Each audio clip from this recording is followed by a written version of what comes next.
Chokwadi zvekutaurwa neminyoro uyu ndoenderana nazvo Job Skala akarwadziwa vachirwadzirwa ruzhinji rweZimbabwe. Zvinorwadza, is too emotional. Mira munzwe zvekutaura munyori uyu. Musakangane kusubscribe nekupressa notification kana uri munyowani waiziya. Chiramba tichikupai content yakafanana neiyoyi every day. Of chains, we are looking at the concept of pain, and this pain is not temporal. It's consistent, it's persistent, and it's constant. That's the pain that Job Skala has gone through ever since he was young up until today. I'm talking about the pain aspect, where he has a scar. If you can cross-check, he is here.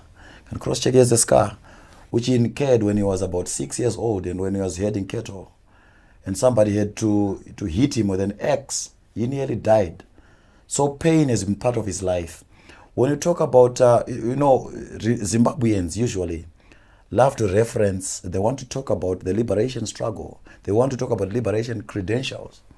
I would say he's another man who also has liberation credentials because he was young. If he was a youth during those days, you could have gone to the war, because at their homestead they used to prepare food for the freedom fighters. He also witnessed the Kamungombe massacre when he was young. They also had to leave their homestead, running away from Rhodesian forces. So his story is a story of pain from a tender age. Now, at school, primary school, it's a story of pain. High school, he was chased away because of fighting for fellow students, fighting for others. Zungunye High School, he had constant and consistent, disagreements with the leadership then. I want to draw your attention to a certain, I had to write about this one. When he was with his English teacher, a German guy called Podswait, in the English class, and he was asked, they had been asked to complete an English statement, and he said,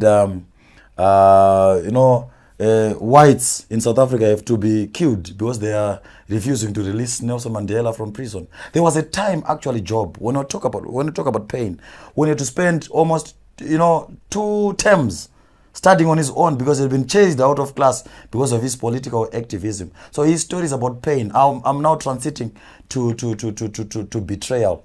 Now he joins student activism. Job Skala has been arrested for more than 69 times, both by the old dispensation and the new dispensation, more than 69 times.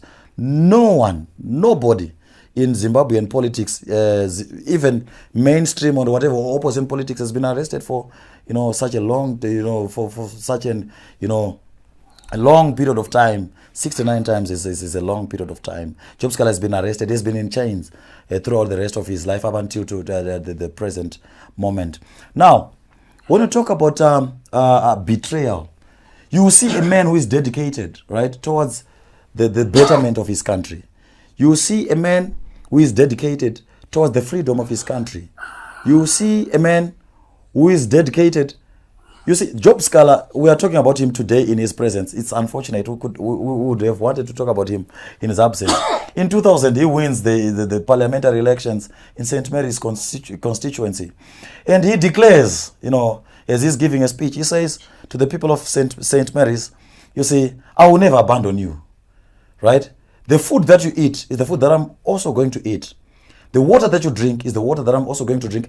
I will not be like many other politicians who, after winning, who vacate or relocate to affluent suburbs. You see, when I was covering his story, it's a story that is emotional to me. It's a story, I decided to call it, when I was talking with, discussing with my elder here, Rejoice, I said, actually, this story is no longer a story to me. Actually, it's a manual, it's a Bible. It's something that is transformative.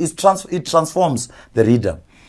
He has never left the people of St. Mary's. He could have done so. He could have bought houses in South Africa. He could have bought houses everywhere else or anywhere else in the world. But he has stayed in St. Mary's. When I was covering his story, I also drank the St. Mary's water. I traveled to St. Mary's. I drank that water. But After having done all these things for his constituency, even for the nation of Zimbabwe, Job Skala has been involved in major battles.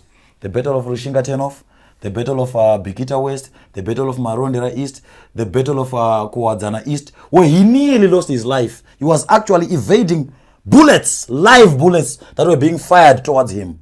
But you see, after all those, sacrifices, a man who has sacrificed his life, he meets betrayal, number one, from the regime itself, number two, from his closest comrades. And when you look at the 595 days pre-trial incarceration at the dreaded Chikurubi maximum security prison, you also see some, there are some hands, some fishy hands of his closest friends. Even when he was in the MDC, a party which he was instrumental, in its formative years. After Zinasu, there is the NCA, the National Constitutional Assembly.